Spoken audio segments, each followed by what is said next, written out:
সুপ্রিয় দর্শক, আসসালামু আলাইকুম। সবাইকে স্বাগতম জানাচ্ছি আজকের গুরুত্বপূর্ণ সংবাদে। প্রথমেই জানিয়ে দিচ্ছি সংবাদ শিরোনাম।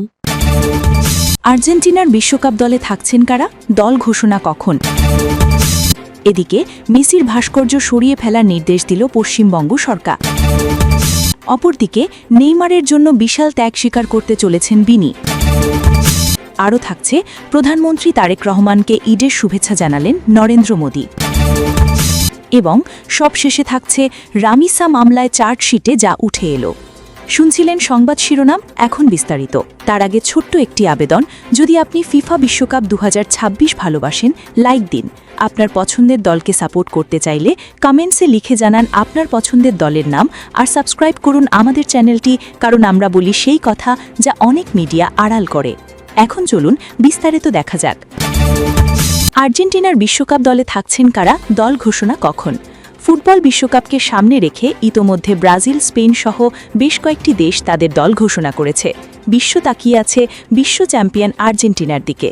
দলে কারা থাকছেন, কখন দল ঘোষণা করা হবে, এসব জানার আগ্রহে বসে আছেন ভক্ত সমর্থকরা। ফিফার নিয়ম অনুযায়ী 30 মের মধ্যে বিশ্বকাপে অংশগ্রহণকারী সব দলকে চূড়ান্ত তালিকা জমা দিতে হবে।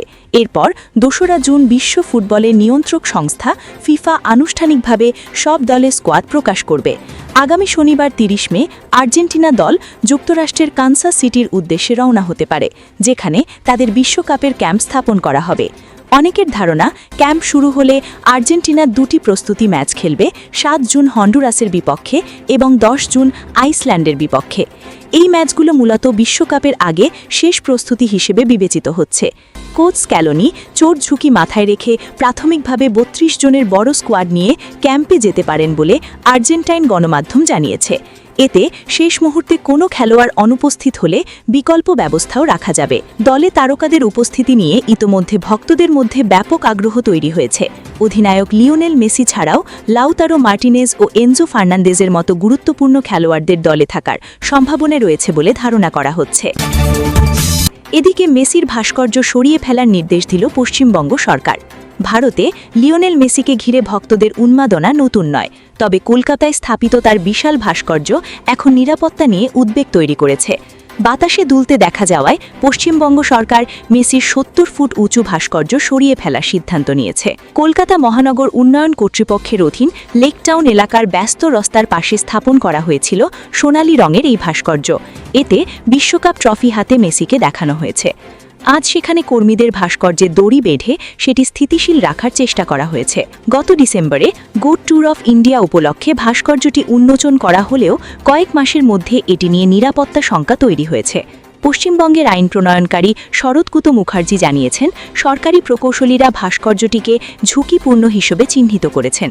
তাদের পর্যবেক্ষণে দেখা গেছে এটি বাতাসে দুলছে এবং যে কোনো সময় দুর্ঘটনা ঘটতে পারে। তবে ভাস্কর্যটি সরানোর কাজও সহজ হচ্ছে না। সংশ্লিষ্টরা জানিয়েছেন এটি নিরাপদে নামাতে একাধিক বড় ক্রেনের প্রয়োজন হবে, কিন্তু লেকটাউনের মতো ব্যস্ত এলাকায় সেই কাজ করতে গেলে যান চলাচল বন্ধ রাখতে হতে পারে। পাশাপাশি বিদ্যুৎ সংযোগও সাময়িকভাবে বিচ্ছিন্ন করার প্রয়োজন হতে পারে। এছাড়া ভাস্কর্যের পাশেই সাবওয়ে থাকায় সেখানে ভারী ক্রেন বসানো সম্ভব হবে কিনা তা নিয়েও জটিলতা তৈরি হয়েছে। যদিও ভবিষ্যতে ভাস্কর্যটি অন্য কোথাও পুনর্স্থাপন করা হবে কিনা তা বিষয়ে এখনও কিছু জানানো হয়নি। অপরদিকে নেইমারের জন্য বিশাল ত্যাগ স্বীকার করতে চলেছেন বিনি। ফুটবল বিশ্বে ব্রাজিলের 10 নম্বর জার্সি মানি আলাদা একটা মর্যাদা। পেলে, জিকো, রোনাল্ডিনোদের মতো নামগুলো ওই জার্সির সঙ্গে মিশে আছে। দীর্ঘদিন ধরে নেইমার সেই দায়িত্ব বহন করে আসছিলেন, কিন্তু 2023 সালের অক্টোবরে উরুগুয়ের বিরুদ্ধে ম্যাচে হাঁটুতে গুরুতর চোট পেয়ে মাঠ থেকে দূরে সরে যান নেইমার। নেইমারের অনুপস্থিতিতে রাফিনিয়া ও ভিনিসিয়াস জুনিয়র বিভিন্ন সময় 10 নম্বর জার্সি পরেছিলেন। তবে রিয়েল মাদ্রিদের এই তারকা পরিষ্কার করে দিয়েছেন জার্সিটা আসলে কার। ব্রাজিলের ইউটিউব চ্যানেল KZTVকে দেওয়া এক সাক্ষাৎকারে ভিনিসিয়াস বলেছেন, বিশ্বকাপে আমি কোন নম্বর পরব জানি না, তবে 10 নম্বর নেইমারের, এটা তো পরিষ্কার। সান্তোসের হয়ে খেলতে থাকা নেইমার এখন আবার ব্রাজিল দলে ফিরে এসেছেন, তাই ভিনিসিয়াস 7 নম্বর জার্সিতে ফিরে যাবেন বলেই ধারণা করা হচ্ছে। ব্রাজিলিয়ান সমর্থকদের কাছে এই মুহূর্তটা অনেক আবেগের, কারণ 10 নম্বর জার্সির ভার কতটা ভারী সেটা তারা সবচেয়ে ভালো বোঝেন। বিশ্বকাপ এখন দরজায় কড়া নাড়ছে। এই সময় ভিনিসিয়াসের এই সম্মান দেখানো প্রমাণ করে ব্রাজিল দলের ভেতরেও নেইমারের জায়গা এখনও অটুট রয়েছে। আরও থাকছে, প্রধানমন্ত্রী তারেক রহমানকে ঈদের শুভেচ্ছা জানালেন নরেন্দ্র মোদী। প্রধানমন্ত্রী তারেক রহমান ও বাংলাদেশের জনগণকে পবিত্র ঈদ উল আজহার পবিত্র শুভেচ্ছা জানিয়েছেন ভারতের প্রধানমন্ত্রী নরেন্দ্র মোদী। প্রধানমন্ত্রী তারেক রহমানের কাছে পাঠানো এক বার্তায় ভারতের প্রধানমন্ত্রী দুই প্রতিবেশী দেশের মধ্যে জনকল্যাণমুখী সহযোগিতা আরও শক্ত করার বিষয়ে নয়াদিল্লির অঙ্গীকার পুনর্ব্যক্ত করেন। ঢাকাস্থ ভারতীয় হাইকমিশনের বরাত দিয়ে জানানো হয়, বার্তায় মোদী বাংলাদেশের ভ্রাতৃপ্রতিম জনগণকে ভারতের জনগণ ও সরকারের পক্ষ থেকে শুভেচ্ছা জানান। বার্তায় মোদী লিখেছেন, এই পবিত্র উৎসব ভারতের সমৃদ্ধ ও দৈবিত্যময় সাংস্কৃতিক ঐতিহ্যের একটি অবিচ্ছেদ্য অংশ। ভারতের কোটি কোটি মুসলিম অত্যন্ত আনন্দ ও উদ্দীপনার সাথে এই উৎসব উদযাপন করছেন। তিনি আরও উল্লেখ করেন, ঈদ উল আজহার ট্যাগ সহানুভূতি ও ভ্রাতৃত্বের শাশ্বত আদর্শকে সমন্বিত করে, যা একটি শান্তিপূর্ণ ও অন্তর্ভুক্তিমূলক বিশ্ব গড়ে তোলার জন্য অত্যন্ত অপরিহার্য। ভারতের প্রধানমন্ত্রী দ্বিপাক্ষিক সম্পর্কের কথা তুলে ধরেন।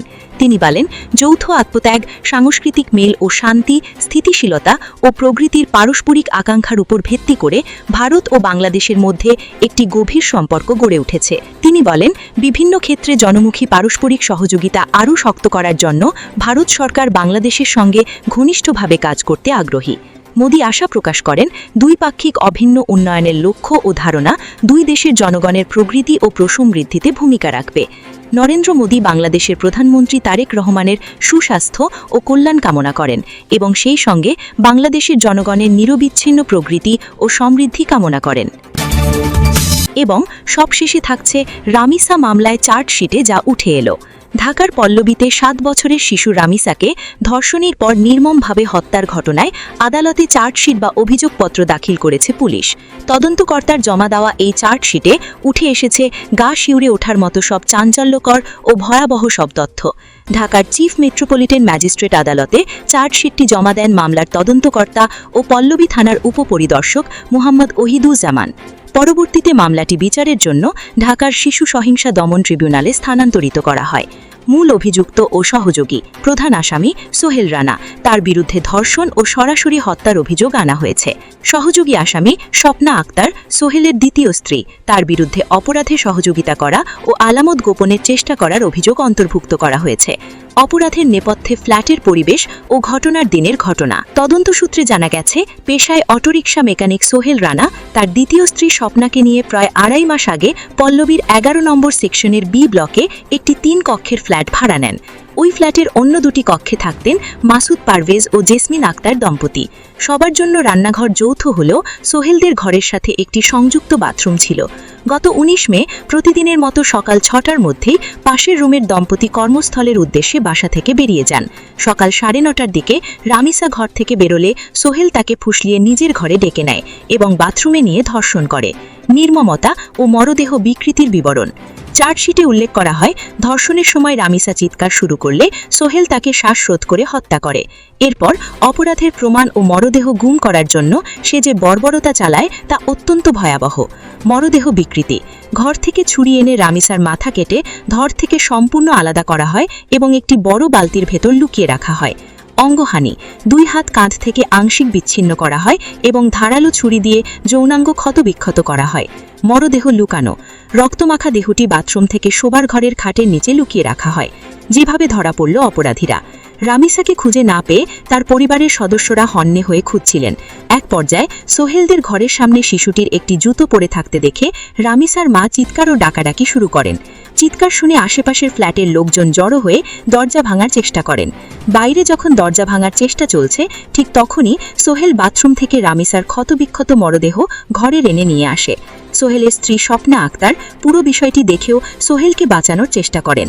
তিনি ভেতর থেকে ঘরের ছিটকিনি আটকে দেন এবং সোহেলকে পালিয়ে যেতে সাহায্য করেন। পরে এলাকাবাসী দরজা ভেঙে ঘরে ঢুকে খাটের নিচে রামিসার মরদেহ ও বালতিতে কাটা মাথা উদ্ধার করেন। তখন স্বপ্না মিথ্যা নাটক সাজিয়ে দাবি করেন সোহেল ঘরের গ্রিল কেটে পালিয়ে গেছে।